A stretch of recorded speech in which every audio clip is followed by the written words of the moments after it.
இது அடுத்த வாரத்துக்கான ப்ரெடிக்ஷன் பார்த்தலாம். விஜயும் சரி, காவேரியும் சரி என்னதான் மற்றவங்களுக்காக இவங்க லைஃப்பை சாக்ரிஃபைஸ் பண்ணாலும், இவங்களோட எமோஷனை சாக்ரிஃபைஸ் பண்ணாலும் யாருமே இவங்கள புரிஞ்சுக்கிறது கிடையாது. ஸோ இதுக்கு மேலேயும் விஜய், காவேரி அவங்களோட லைஃப்பை வேஸ்ட் பண்ணாமல் 2 பேரும் சேர்ந்து தனி கொடுத்தனம் போய் அவங்களோட லைஃப்பை ஃப்ரெஷ்ஷாக ஸ்டார்ட் பண்ணணும். அந்த 2 பேரும் எப்போவுமே ஹாப்பியாக இருக்கணும். காவேரியோட ப்ரெக்னன்சி வந்துட்டு கம்ப்ளீட்டாக என்ஜாய் பண்ணணும்னு நினைக்கிற விகாபன்ஸ் கண்டிப்பாக நம்ம வீடியோக்கு ஒரு லைக் பண்ணிக்கோங்க. காவேரி வந்துட்டு எல்லாம் உண்மையாக அவங்க அம்மாட்ட சொல்லிடுவாங்க. இதுக்கு மேலே எங்கள் உறவை வந்து கேவலமாக பேசாதீங்க. இது வரைக்கும் ஊருக்குள்ளே எத்தனையோ பேர் அசிங்கமாக சொல்லியிருக்காங்க. நான் கான்ட்ராக்டில் தான் வாழ்ந்திருக்கேன். நான் வந்து விஜய்க்கு பொண்டாட்டியே கிடையாது. நாங்கள் 2 பேரும் கான்ட்ராக்ட் போட்டு ஒப்பந்தம் போட்டு வந்து காசுக்காக நான் நடிச்சிருக்கேன்னு சொல்லியிருக்காங்க. பட் கடைசியில் நீங்களே வந்துட்டு உங்கள் வாயாலேயே இந்த மாதிரி ஒரு வார்த்தையை சொன்னது கண்டிப்பாக என்னால் தாங்கிக்கவே முடியலமா. நான் யாருக்காக இதெல்லாம் பண்ணேன்? நம்ம குடும்பத்துக்காக தானே பண்ணேன். நர்மதா உயிரை காப்பாற்றுறதுக்காகவும் நம்ம குடும்பம் நல்லா இருக்கணுங்கிறதுக்காக தானே காசு வாங்கிட்டு ஒப்பந்தம் போட்டு விஜய் நான் கல்யாணம் பண்ணேன். பட் அதுக்கப்புறம் விஜய் மாதிரி ஒரு புருஷன் வந்துட்டு எனக்கு கிடைச்சதுக்கு நான் தான் கொடுத்து வச்சுருக்கணும். விஜய் வந்து அப்பா இருந்து கல்யாணம் பண்ணி எனக்கு வச்சுருந்தாங்கன்னா எந்த அளவுக்கு ஒரு மாப்பிள்ளை தேடி எனக்கு மாப்பிள்ளை அமைஞ்சிருக்குமோ அதை விட 100 மடங்கு அதிகமாக அந்த கடவுளாக பார்த்து எனக்கு விஜய் அனுப்பியிருக்காரு. அவர் என்ன எவ்வளோ லவ் பண்ணுறாரு, என்னை எவ்வளோ ரெஸ்பெக்ட் பண்ணுறாருன்னு உனக்கு தெரியுமாமா? எல்லாத்தையும் என் மனசுக்குள்ளேயே பூட்டி வச்சுக்கிட்டு எனக்கு விஜய் கூட வாழ ஆசை, விஜய்க்கு வந்து என் கூட வாழ ஆசை. பட் எல்லா எமோஷனையும் நாங்கள் ஒதுக்கி வச்சுட்டு நீ சந்தோஷமாக இருக்கணும், உனக்கு மரியாதை கொடுக்கணும், உன் எமோஷனுக்கு மதிப்பு கொடுக்கணும். நான் யோசிச்சு நிறைய தடவை எல்லா விஷயத்தையும் உங்ககிட்ட மறைச்சிருக்கேம்மா. கடைசியில் நீயே இப்படி சொல்லிட்டல, இதுக்கு மேலேயும் வந்துட்டு என்னால் தாங்கிக்கவே முடியாது அப்படின்ன மாதிரி சொல்லு. அதெல்லாம் இருக்கட்டும், நீ மாசமாக இருக்கங்கிறத ஏண்டி என்கிட்ட மறைச்ச? முதலாவது உன் மேலே உனக்கே நம்பிக்கை இல்லாததுனால தானே இப்படி மறைச்ச. நீங்கள் 2 பேரும் சந்தோஷமாக இருந்திருந்தீங்கன்னா நானும் உன்னை தடுத்து வச்சேன். ஊரெல்லாம் வந்துட்டு கேவலமாக பேசினாங்க. அது போக உன் குடும்பத்திலே உனக்கு பிரச்சனை, விஜய் கூட பிரச்சனை, இந்த மாதிரி ஒவ்வொரு பிரச்சனையும் மாறி மாறி உன் வாழ்க்கையில் வந்துட்டு விதி விளையாடுற மாதிரி விளையாண்டதுனால தானடி நான் உன்னை பிரிக்கணும்னு நினச்சேன். நான் ஒரு அம்மாவும் உனக்கு நல்லது நினச்சதே கிடையாதா? ஏண்டி இப்படிலாம் பேசுகிறேன்? அதுவும் போக இப்போ நீ என்ன பதில் சொல்கிற? இந்த மாதிரி போய் அந்த பொம்பளைங்கிட்ட நான் சொன்னேன் இவ பாசமாக இருக்கா அப்படின்னு சொன்னால் கண்டிப்பாக அதுக்கு கேவலமாக தான் நம்மளை பேசுவாங்க. நம்ம குடும்பத்தை வந்துட்டு காசு வாங்கிட்டு நீ நாடகம் போட்டேன்னு சொன்னாங்க. இப்போ காசு வாங்கிட்டு நீ மாசமாக இருக்க போகிறேன்னு சொல்கிறாங்க. ஸோ இந்த அவசியம் அவமானம்லாம் நம்மளுக்கு தேவையாடி?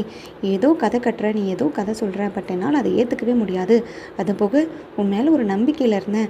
என் பொண்ணு வந்து என் பேச்சை மீற மாட்டான், எனக்காக தான் எல்லாம் யோசிப்பான், என்னை மீறி எதுவும் செய்ய மாட்டான்னு அன்னைக்கு எனக்கு உறுதி கொடுக்குற மாதிரி அவர் கூட நான் புருஷ பொண்டாட்டியாவே நாங்கள் 2 பேரும் சேர்ந்து வாழலை.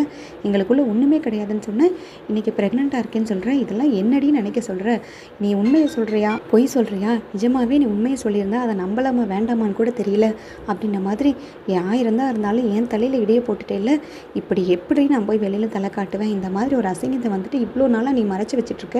அப்படியே நீ நேர்மையாக இருந்தேன்னா இதை எல்லாருக்கிட்டையும் சொல்லியிருக்கலாம்ல அப்படின்ற மாதிரி சொல்ல உடனே ஐயோ அம்மா உனக்கு இதை கூட புரிஞ்சுக்க முடியாதா? நான் வந்து நீங்கள் சொன்னால் வந்துட்டு நீங்கள் கஷ்டப்படுவீங்க. இந்த மாதிரி சோகமான சுச்சுவேஷனில், இந்த மாதிரி பிரச்சனை இருக்க சுச்சுவேஷனில் இதை சொல்ல வேண்டாங்கிறதுக்காக தான் மறைச்சேன். அதுக்கும் இப்படி ஒரு காரணத்தை கண்டுபிடிச்சிட்டிங்களா? இதுக்கு மேலே எனக்கு என்ன பண்ணுறதுன்னு சுத்தமாக தெரியல அப்படின்ற மாதிரி சொல்லிட்டு இருக்க கரெக்டாக நிவினும் குமரன் உள்ளே வந்துடுவாங்க. உள்ளே வந்து ஏன் இப்படி ஆள் மாற்றி ஆள் காவேரி வந்து டிஸ்டர்ப் பண்ணிகிட்ருக்கீங்க, அப்படி என்ன தான் நடந்துச்சு அப்படின்ற மாதிரி குமரன் கேட்க உடனே கங்கா வந்து எங்க உங்களுக்கு ஒரு விஷயம் தெரியுமா? காவேரி ப்ரெக்னெண்ட்டாக இருக்காளாமா. விஜயும் காவேரி 2 பேரும் சேர்ந்து சந்தோஷமாக தான் இருந்திருக்காங்க. அது தெரியாமல் 2 பேர்த்தையும் பிரித்து வச்சிட்டோம். இப்போ காவேரி எதோ சொல்லிக்கிட்டு இருக்காங்க, எனக்கு ஒன்றுமே புரியல. இவ சொல்கிறது உண்மையாக பொய்யான்னு கூட என்னால் யோசிக்க முடியல அப்படின்ற மாதிரி சொல்ல காவேரி அக்கா நீ எதுவும் என்கிட்ட இப்போ கேள்வி கேட்க வேண்டாம்க்கா, நான் யாருக்கும் இப்போ பதில் சொல்கிற நிலைமை இல்லை, தயவு செய்து என்னை கொஞ்சம் நேரம் ஃப்ரீயாக விடுங்க அப்படின்ற மாதிரி சொல்ல என்னடி சொல்கிறேன்? இவ்வளோ பெரிய உண்மையை வந்து நீ மறைச்சி வச்சுட்டு இருந்திருக்க. நிஜமாகவே நீ ப்ரெக்னெண்ட்டாக தான் இருந்தியா காவேரி? நீ நிஜமாகவே ப்ரெக்னெண்ட்டாக இருந்தேன்னா அட்லீஸ்ட் என்கிட்டையாவது உண்மையை சொல்லியிருந்துருக்கலாம்ல. நான் என்ன உன்னிடையே சொல்ல போகிறேன்? என்னை எல்லாரும் தாங்குன்னு தாங்கும்போது எல்லாரும் என்னை கவனிக்கும் போது நீ என்னை ஏக்கமாக பார்த்த. ஒவ்வொரு தடவையும் வந்துட்டு நீ ஒரு மாதிரி சேடாக உட்காந்துருந்த, கவலைப்பட்டுட்டு இருந்த. அப்போ கூட என்னால் உன்னை புரிஞ்சிக்கவே முடியல. சாரி காவேரி, பட் அட்லீஸ்ட் நீ என்கிட்டையாவது சொல்லியிருக்கலாம்ல. நீ சொல்கிறது உண்மை தானடி, நீ ப்ரெக்னெண்ட்டாக தான் இருக்கியா? அதுவும் நீ எனக்கு முன்னாடியே ப்ரெக்னென்ட் ஆகிட்டியா காவேரி? உன்னை யாரடி இந்த மாதிரிலாம் இருக்க சொன்னது? நீ சொல்லியிருந்தேன்னா நாங்கள் எல்லோரும் சேர்ந்து உன்னை நல்லா கவனிச்சிருப்போம்ல. உன் வயிற்றில் வளர்கிற குழந்தைக்காவது சரியான கேர் கொடுக்கணும்ல. ஏன்டி எதை பற்றியுமே யோசிக்கல? இங்கேயும் அங்கேயும் அவ்வளோ பிரச்சனையும் சந்திச்சுட்டு நீ பாட்டுக்கு வந்து வெண்ணிலா பிரச்சனை, கொடைக்கானலுக்கு போயிட்டு இங்கேயும் போயிட்டு எவ்வளோ பிரச்சனையும் நீ ஃபேஸ் பண்ணிட்டு இருந்த. பட் நான் ப்ரெக்னெண்ட்டாக இருக்கேன்ற ஒரே ரீசனுக்காக தான் எதுலேயுமே இன்வால்வ் ஆகாமல் நான் வந்து பாதுகாப்பாக இருக்கணுன்ட்டு தான், கேர் எடுத்துக்கணுன்ட்டு தான் நான் ஒதுங்கி இருந்தேன். பட் எல்லாத்தையுமே உன் தலையில் தூக்கி போட்டு நீ இவ்வளோ கஷ்டத்தை அனுபவிச்சுட்டு இருந்திருக்கியா அப்படின்ற மாதிரி சொல்லிட்டு இருக்க கரெக்டாக வந்துட்டு பாட்டியும் சித்தியும் வந்துடுவாங்க. ஆமாம் என்ன நீங்கள் பாட்டுக்கு குடும்பமே சேர்ந்து ஏதோ பிளான் பண்ணிக்கிட்டு இருக்கீங்க. ஏற்கனவே வந்துட்டு 1 நாள் 2 நாள் நாளைக்கு இன்றைக்கின்னு சொல்லிட்டு இருந்தீங்க. இதுக்கு மேலேயும் பொறுமையாக இருக்கவே முடியாது. என்ன நீங்கள் பண்ண போகிறீங்க? காவேரி நீ என்னடி மனசில் நினச்சிட்ருக்க? ஒரு கையெழுத்து போடுறதுக்கு என்னமோ நீ ரொம்ப சலிச்சுக்கிற. ஏதோ விஜயோட நிஜமான பொண்டாட்டி பொண்டாட்டி மாதிரியும் நீ நிஜமாக குடும்பம் நடத்தியிருக்க மாதிரியும் நீ விஜய் இல்லாமல் இருக்கவே மாட்டேங்கிற மாதிரி ரொம்ப தான் சலிச்சுக்கிற. மரியாதையை கையெழுத்து போடுறி. இவ்வளோ நாள் நீ உன் அம்மா வீட்டில் தானே இருந்துகிட்ருக்க. விஜய் மேலே அக்கறையும் பாசமும் இருந்துச்சுன்னா நீ அங்கெல்லாம் இருந்திருக்கணும். விஜய் உன்னை விட்டு பிரிஞ்சு எவ்வளோ நாள் கஷ்டப்பட்டுட்டு இருந்தான், எவ்வளோ நாள் உன்னை நினச்சி அழுதுட்டு இருந்தான்.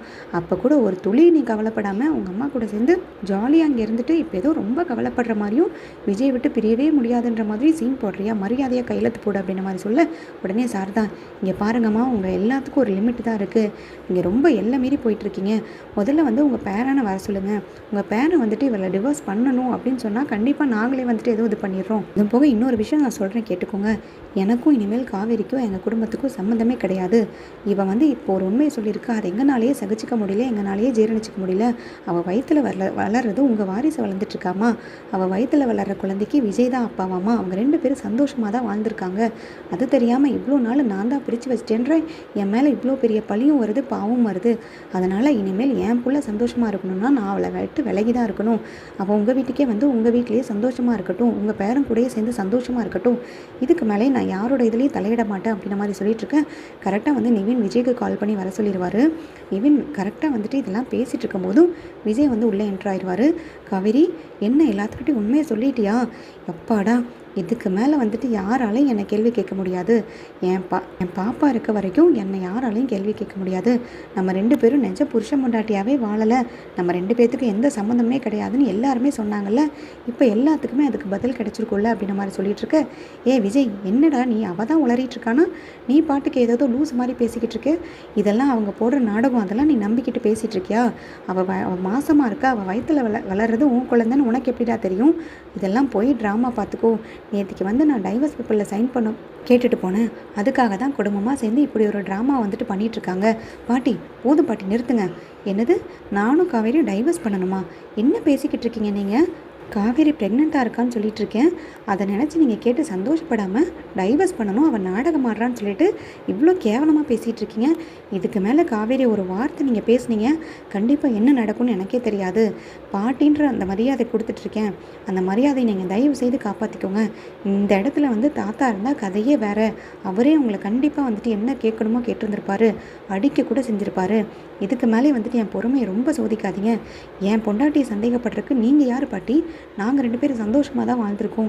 அவள் வயிற்றில் வளர்றது என் குழந்தை தான், நான் தான் அந்த குழந்தைக்கு அப்பா. இதை நாங்களே சொல்கிறோம், நீங்கள் ஏதோ கேவலமாக வந்துட்டு யோசிச்சுட்டு பேசிக்கிட்டு இருக்கீங்க. நான் வந்துட்டு அதன் போக காவேரிக்கு டைவர்ஸ் கொடுத்துட்டு சந்தோஷமாக இருந்துருவேனா? இதுக்கு மேலே வந்துட்டு எங்களுக்கு யாரும் தேவையில்லை. இப்போ கேட்டுக்கோ காவேரி, இனிமேல் உனக்கு என் குடும்பமும் வேண்டாம், உன் குடும்பமும் வேண்டாம். உன் அம்மாவும் வந்துட்டு உன்னோட சூழ்நிலையும் உன்னோட எமோஷனுக்கு மரியாதை கொடுக்கல. நீ வந்து என் கூட வந்து சந்தோஷமாக இருந்துக்கும். உனக்கும் உங்கள் அம்மாவுக்கு எந்த சம்மந்தமே இல்லைங்கிற மாதிரி சொல்கிறாங்க. அதே மாதிரி பாட்டியும் சரி, சித்தியும் சரி, நீ ப்ரெக்னெண்ட்டாக இருக்கிறத சொல்லி கூட அதை கேர் பண்ணாமல் ஏதேதோ அசிங்கமாக பேசிகிட்டு இருக்காங்க. அந்த அசிங்கத்தெல்லாம் கேட்டுட்டு இதுக்கு மேலேயும் அந்த வீட்டில் என்னால் இருக்க முடியாது. நானும் நீயும் இனிமேல் தனி கொடுத்தன போய் 2 பேரும் நம்ம லைஃப்பை ஃப்ரெஷ்ஷாக ஸ்டார்ட் பண்ணலாம். யாரோட எமோஷனுக்கும் நம்ம வேல்யூ பண்ண வேண்டாம். முதல்ல நம்மளோட ஃபேமிலிக்கும் நம்மளோட எமோஷனுக்கும் வேல்யூ பண்ணி அதை ரெஸ்பெக்ட் பண்ணி வாழ்ந்தாவே போதும். இப்போ புரிஞ்சதில்லை உனக்கு? இதுக்கு மேலே வந்துட்டு யாருக்காகவும் யோசிச்சுட்டு நம்ம லைஃப்பை வந்துட்டு சாக்ரிஃபைஸ் பண்ணவே கூடாது. இப்போ நீ என் கூட வரையா இல்லையா அப்படின்ன மாதிரி கேட்க உடனே காவிரியும், வரேன் விஜய், இதுக்கு மேலே எனக்கும் யாரும் தேவை கிடையாது. நம்ம 2 பேர் போய் நம்ம 2 பேர்த்தோட லைஃப்பை நானும் நீங்கள் குழந்தைன்னு மட்டும் நம்ம லைஃப்பை ஃப்ரெஷ்ஷாக ஸ்டார்ட் பண்ணுவோம். இனிமேல் எனக்கும் யாரும் தேவையில்லை அப்படின்ன மாதிரி சொல்லிட்டு காவேரி விஜய் கூட கிளம்புவாங்க. விஜயும் வந்துட்டு அந்த வீட்டில் இருக்க மாட்டேன்னு சொல்லிட்டு புது வீடு போய் தனி கொடுத்துன்னு போகிறக்காக 2 பேரும் சேர்ந்து பிளான் பண்ணுவாங்க.